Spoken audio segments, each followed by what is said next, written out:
Yeah, I mean, you mentioned, this being a little bit on the low side potentially of an impact, given the fact that this is a complete outage of one of the nation's most critical pipelines that serves these areas. And I think that's highlighted by the fact that there's really been no news. Even well-placed sources I've talked to have really nothing to say.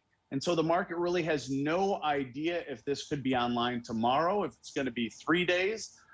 It's hard to know if Colonial or the authorities in this issue even have a feeling for when this could be resolved themselves. So I think you're seeing the market respond very cautiously, not knowing if this could extend into 5, 7, 10, 14 days. And Patrick, I mean, perhaps part of that is the market is banking on these other measures that the administration could take under this declaration of emergency. I mean, you touched on that a little bit, whether or not they could use the Jones Act as well. Can you give our viewers a better idea of what that actually looks like? I mean, where could the alternative supplies be coming from? Well, for now, keep in mind that many of these East Coast areas have ports.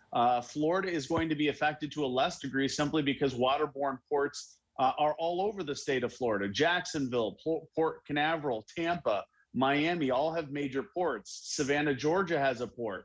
There are ports in South Carolina and North Carolina that could be utilized. The question is how many deliveries and how quickly can those shipments be dispatched from the Gulf Coast? I mean, we're used to seeing this flow through a products pipeline. Suddenly, you're going to have to jump on the fact that barges could make this journey. It's going to change a lot of things logistically. It could happen.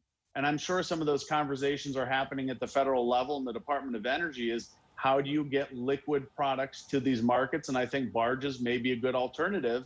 But again, the Jones Act has not yet been waived. I would think that that could happen relatively soon. But again, that may offer a detail on where the situation is going. Perhaps the federal government doesn't yet think that that is necessary.